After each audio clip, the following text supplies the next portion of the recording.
नमस्कार and welcome to doctor Anamika and Ayurveda. आज हम बात करने वाले हैं एक इम्पॉर्टेंट डिसीज के बारे में जिसे हम डायबिटीज के नाम से जानते हैं।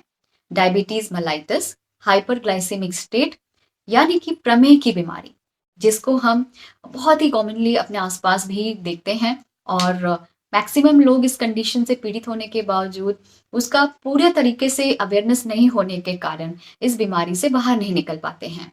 ये बीमारी वर्ल्ड वाइड एटलीस्ट 1.6 मिलियन लोगों को अफेक्ट कर चुकी है और world wide 7th rank hold करता है जितनी भी डेथ्स होती हैं उन रीजंस में से एक माना गया है। आज हम इस वीडियो में ये जानेंगे कि डायबिटीज मेलाइटिस अगर हमारी बॉडी में चल रहा है तो ये हमारी बॉडी को अफेक्ट कैसे करता है, इसके कारण हमारे अंगों पर इसका दुष्प्रभाव कैसे पड़ता है और आयुर्वेद में हम इससे कैसे बच सकते हैं और इसके क्या उपाय हैं।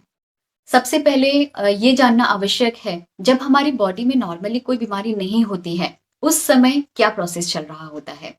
नॉर्मली जब हम कुछ खाते हैं, जब आहार ग्रहण करते हैं, उस समय क्या होता है, हमारे शरीर में जो भी स्टार्च, कार्बोहाइड्रेट्स, हम फूड्स वगैरह हमारे पेट में जाता है, उसके बाद क्या होता है, लास्ट में ग्लूकोज बनता है। ग्लूकोज हमारी बॉडी में एब्जॉर्ब हो जाता है और वो एनर्जी पैदा करता है। इस तरह से हम अपना काम करते हैं और चलते फिरते हैं। लेकिन जब डायबिटीज हो जाती है, जब ये बीमारी प्रमेह की बीमारी हो जाती है, तब क्या होता है, जो बॉडी में ग्लूकोज लेवल बनता तो है लेकिन वो हमारी बॉडी में पूरी तरह से एनर्जी की तरह हम उसे यूज नहीं कर पाते हैं। जो हमारे मसल सेल्स हैं यानी कि जो मांसपेशियां हैं, उसमें पूरी तरह से उस ग्लूकोज को एक्सेप्ट करने में प्रॉब्लम होती है, जिसके कारण बहुत सारे ऐसे लक्षण जो हमारी बॉडी में देखने को मिलते हैं। हमारे शरीर में एक बहुत ही इंपॉर्टेंट ऑर्गन है जिसे हम पैंक्रियास कहते हैं।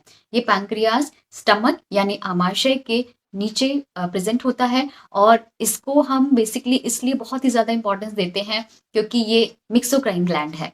इसमें आइलेट्स ऑफ लैंगरहैंस होते हैं जिसमें कि ग्लूकागन और इंसुलिन, मेनली ये दो हार्मोन्स बहुत ही ज्यादा इंपॉर्टेंस रोल प्ले करते हैं।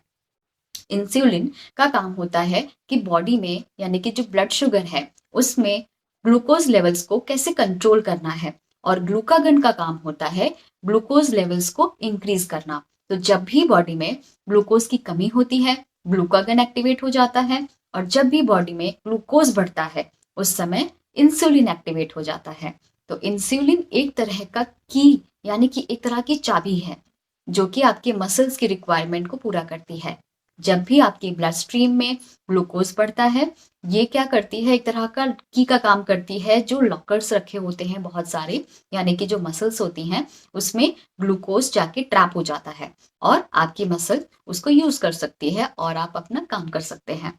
लेकिन जब डायबिटीज हो जाती है, जब ये बीमारी हो जाती है, इसमें किसी कारण से पुअर सिग्नलिंग की वजह से या फिर लैक ऑफ गुड कम्युनिकेशन की वजह से इंसुलिन अपना काम नहीं कर पाता या फिर इंसुलिन होता ही नहीं है जो कि ग्लूकोज को कंट्रोल कर सके। इस बीमारी से रिलेटेड आज हम इस वीडियो में डिस्कस करेंगे। सबसे पहले हम ये बात करते हैं कि इस बीमारी के भेद कितने होते हैं यानी कि प्रकार कितने होते हैं।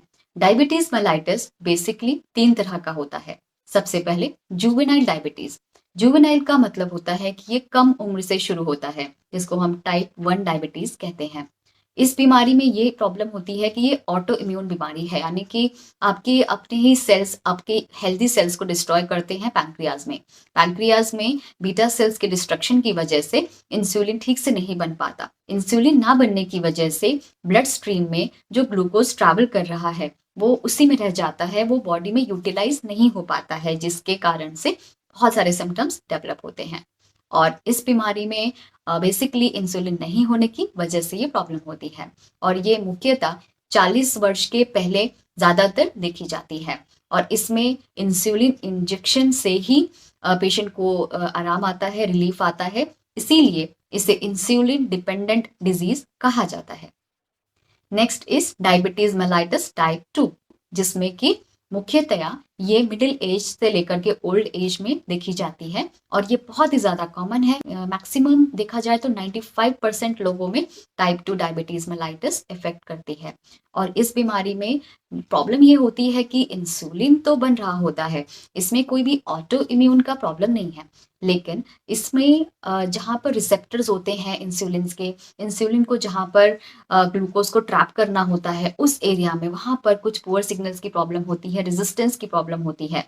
सो इसके कारण भी ग्लूकोज ब्लड स्ट्रीम में ही बढ़ता चला जाता है और इंक्रीज होने के कारण ये हमारे किडनीज को इफेक्ट करता है और बॉडी के बाकी के ऑर्गन्स को इफेक्ट करता है। Third type of diabetes is gestational diabetes, जो कि ड्यूरिंग प्रेगनेंसी देखी जाती है, लेकिन आफ्टर डिलीवरी इसमें प्रॉब्लम बहुत ज़्यादा नहीं रह जाती है, लेकिन 50% चांसेस होते हैं कि उन लोगों को ये प्रॉब्लम आगे भी डायबिटीज़ में कन्वर्ट हो सकती है अगर उनकी लाइफस्टाइल और डाइट में चेंजेस आते हैं तो।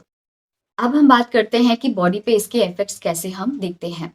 जब बॉडी में ग्लूकोज लेवल्स बहुत ज़्यादा बढ़ जाते हैं, जब ब्लड स्ट्रीम में ग्लूकोज की मात्रा बहुत ज़्यादा बढ़ जाती है, तो जो हमारा किडनी होता है वो उस ग्लूकोज को बाहर निकालने की कोशिश करता है और इस कोशिश में बहुत ही ज़्यादा यूरिन वो बाहर निकालता है, जिसके कारण से आपको यूरिन की फ्रिक्वेंसी, बार बार आपको यूरिन जाना पड़ता है। इसी के साथ साथ जब बार बार यूरिन होता है तो ऑब्वियसली पानी की कमी भी शरीर में हो जाती है, जिसके कारण आपको बार बार प्यास भी लगती है। इसी के साथ साथ इसके अलावा जब ब्लड स्ट्रीम में ग्लूकोज बहुत ज़्यादा है और जो हमारी मसल्स हैं वो ग्लूकोज को यूटिलाइज करके एनर्जी भी नहीं बना पा रही हैं, इसके कारण क्या होता है, बॉडी को एनर्जी प्रॉपर नहीं मिलती, जिसके कारण ऐसे लोगों में बहुत ही ज़्यादा थकान, टायर्डनेस और आलस जैसा महसूस होना उनको ऐसा लगता है। इसके अलावा जब ग्लूकोज बहुत ज़्यादा है ब्लड स्ट्रीम में, तो जो आपकी ब्लड वेसल्स हैं, ऑब्वियसली क्योंकि इसमें बैक्टीरियल ग्रोथ बहुत ही आराम से हो सकती है, ऐसे में अगर कभी भी कुछ इंजरी हो जाती है, कोई चोट लग जाती है, वहां पर ग्लूकोज ज़्यादा होने के कारण जो बैक्टीरियल ग्रोथ है वो आसानी से होने के कारण हीलिंग प्रोसेस में प्रॉब्लम होती है। सो स्लो हीलिंग भी इस बीमारी में देखी जाती है। ऐसे केसेस में क्योंकि जो यूरिन होता है उसमें भी ग्लूकोज की मात्रा कई बार बढ़ जाती है, जिसके कारण से यूटीआई यानी कि यूरिनरी ट्रैक्ट इन्फेक्शन भी देखा जाता है। उन लोगों को फ्रीक्वेंटली यूरिन में इन्फेक्शन हो जाते हैं। सो मेन सिम्टम्स क्या हुए, बार बार प्यास लगना, बहुत ज़्यादा भूख लगना, वजन का घटना, एनर्जी की कमी, थकान सी महसूस होना और यूरिन बार बार जाना, यूरिन के इन्फेक्शंस, और इसके अलावा हाथ पैरों में या कहीं पर भी अगर चोट लग जाती है तो हीलिंग बहुत ही देर से होना। ये कुछ बहुत ही ज़्यादा कॉमन से लक्षण हैं जो कि टाइप 1 डायबिटीज़ और कई बार टाइप 2 डायबिटीज़ में भी देखे जाते हैं। अब हम बात करते हैं कि टाइप 2 डायबिटीज के कारण क्या होते हैं। मेनली इन कंडीशंस में हम लाइफस्टाइल को ही एक इम्पॉर्टेंट फैक्टर मानते हैं, बिकॉज लाइफस्टाइल में बदलाव होने के कारण ही ये प्रॉब्लम बहुत ही ज्यादा आजकल देखने को मिल रही है। ये एक बेसिकली मेटाबॉलिक इलनेस है जो कि लाइफस्टाइल से काफी ज्यादा रिलेटेड होती है। वेट बहुत ज्यादा मैनेज नहीं होने की वजह से, सिडेंट्री हैबिट्स होने की वजह से, जंक फूड्स का बहुत ज्यादा इंटेक होने की वजह से एंड एक्सेसिव स्ट्रेस होने की वजह से, या फिर कई बार हेरिडिटरी पैटर्न्स भी रोल प्ले करते हैं। इसके अलावा स्मोक करना, अल्कोहल इंटेक करना, कैफीन का इंटेक या फिर शुगरी आइटम्स का बहुत ही ज़्यादा इंटेक, ये सभी कुछ इंपॉर्टेंट रोल प्ले करने वाले फैक्टर्स होते हैं। नेक्स्ट हम बात करते हैं कि अगर शुगर लेवल्स काफ़ी लंबे समय तक हमारी बॉडी में बढ़े हुए हैं और हम उसका बहुत ज़्यादा अच्छा मैनेजमेंट नहीं कर पा रहे हैं, या फिर जो मेडिसिन भी हम यूज़ कर रहे हैं उसमें भी कुछ खास बॉडी में रिजल्ट्स नहीं आ रहे हैं, या फिर शुगर फ्लक्चुएट कर रही है, तो ये हमारी बॉडी को बहुत ही ज़्यादा इफेक्ट करता है। उसके दो तरीके होते हैं। एक ये हमारे बहुत ही छोटी छोटी वेसल्स को इफेक्ट करता है, जिसको माइक्रोवैस्कुलर कॉम्प्लिकेशन कहते हैं। इसमें आ जाता है आपका न्यूरोपैथी, यानी कि जो आपकी नसें हैं, आपकी जो नर्व्स हैं, उसमें डैमेज शुरू हो जाता है। नेक्स्ट आता है रेटिनोपैथी, यानी कि जो आंखों की रोशनी है उसमें आपको कमी देखने को मिलती है। धीरे धीरे करके ऐसे पेशेंट्स में आंखों में बहुत सारे अलग अलग कॉम्प्लिकेशंस देखने को मिलते हैं।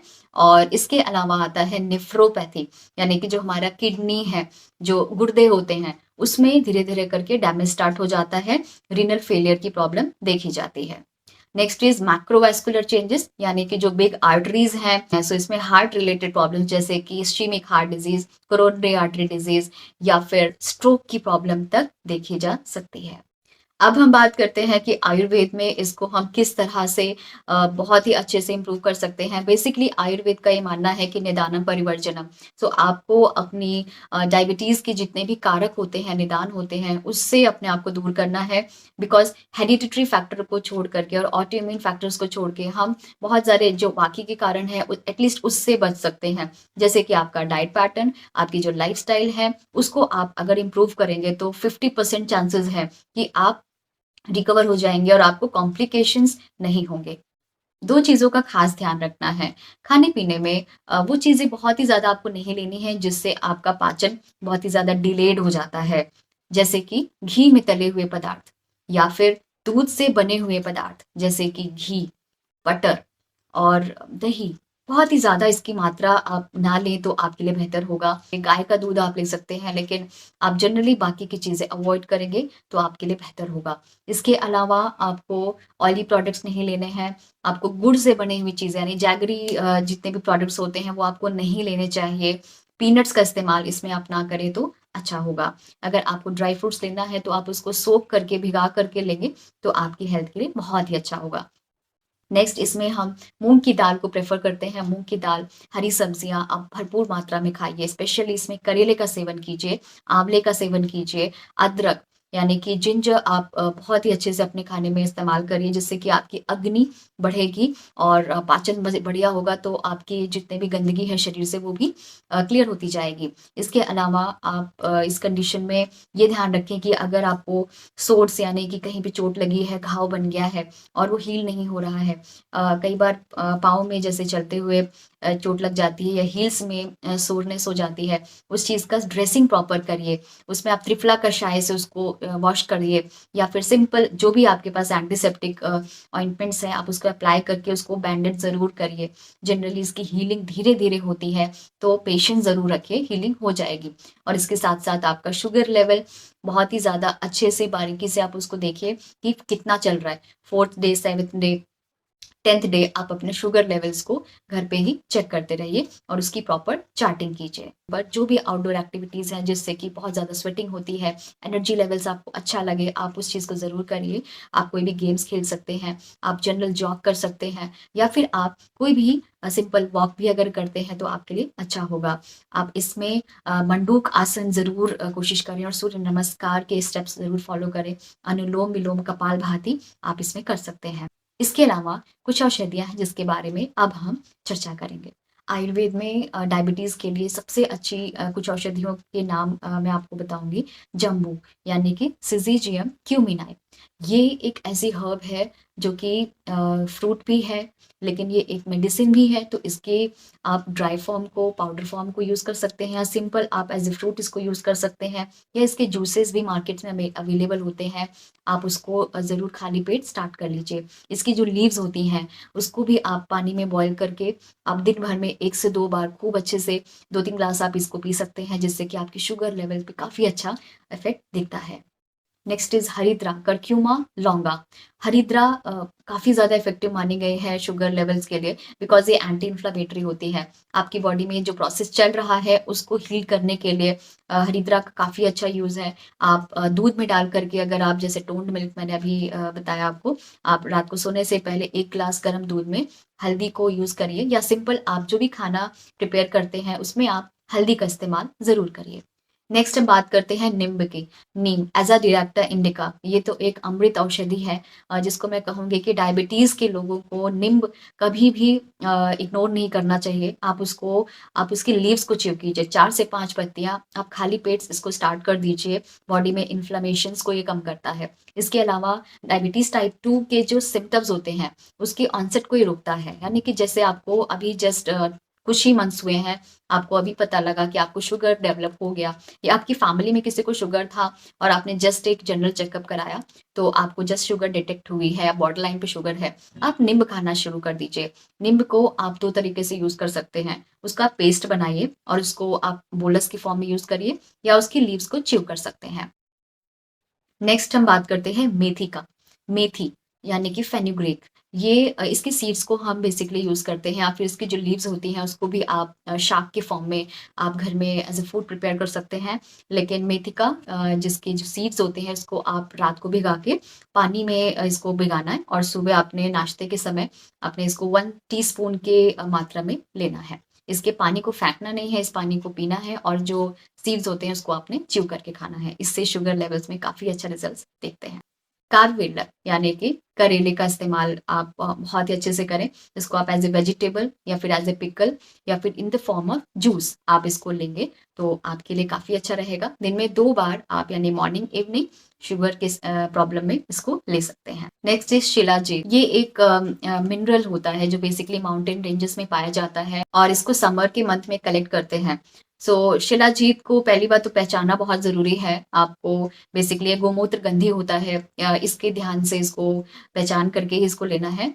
और शिलाजीत का इस्तेमाल करना डायबिटीज़ के लिए एक बहुत ही ज़्यादा इफ़ेक्टिव ये एक मेडिसिन है, because generally shilajit chronic diabetes के लिए काफ़ी अच्छा काम करती है। लेकिन अगर आपकी बॉडी में काफ़ी टाइम से शुगर प्रेज़ेंट है, काफ़ी टाइम से आपकी प्रॉब्लम चल रही है, और आपकी नर्व्स वीक हो गई हैं, आपका वेट कम हो गया है, आपको कमज़ोरी महसूस होने लगी है, धातुएँ कम हो गई हैं, या फिर आपको बहुत सारे और भी सिम्पटम्स आने लगे हैं, डिजेनरेटिव चेंजेस आ रहे हैं, तब आप शिलाजीत का इस्तेमाल करिए। इसको आप ग्रैन्यूल्स के फॉर्म में, टैबलेट के फॉर्म में, कैप्सूल के फॉर्म में, जिस भी फॉर्म में आप लेते हैं, आप उसको कम से कम 1 महीने के आसपास लगातार लेकर के देखें। आपको इसके अच्छे रिजल्ट्स देखने को मिलेंगे।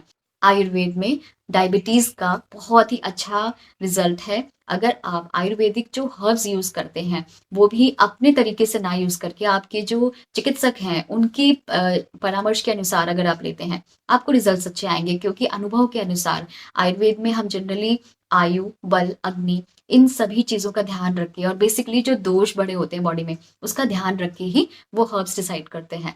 ये जो हर्ब्स हमने डिस्कस किए, ये ओवरऑल प्रॉब्लम्स के लिए होती हैं। पर कई बार ऐसा होता है कि जो लोग बहुत ज़्यादा वीक होते हैं, बहुत ज़्यादा उनकी बॉडी डाइजेशन में बहुत अच्छी नहीं होती है, वो शिलाजीत का प्रयोग नहीं कर सकते। इसी तरह से कुछ लोग जिनकी अग्नि बहुत ज़्यादा मंद होती है, वो भी कुछ हैवी हर्ब्स का, हैवी मेडिसिन्स का यूज़ नहीं कर सकते। तो उनको कुछ स्टेप्स में हर्ब्स और जो सप्लीमेंट्स है वो दी जाती हैं। और हाँ, इसी चीज़ से आपको मुझे एक और इन्फॉर्मेशन देनी है कि डायबिटीज़ अगर क्रॉनिक हो गई है, तो आपको कई बार मेडिसिन्स के साथ-साथ सप्लीमेंट्स का भी यूज़ करना चाहिए। आप अपने बाकी के जो वाइटल्स हैं, यानी कि आपके जो विटामिन्स हैं, स्पेसिफिकली विटामिन बी 12 का आप ज़रूर टेस्ट करवाइए। कई बार इसकी डेफिशिएंसी की वजह से भी बहुत अच्छे आपको रिजल्ट्स नहीं मिल रहे होते हैं, तो आपके सप्लीमेंट्स की ज़रूरत आपको पड़ सकती है। सो अपना ध्यान रखिए, और कोई भी क्वेरी हो तो आप कमेंट सेक्शन में ज़रूर पूछ सकते हैं। Stay fit and stay healthy. Thank you.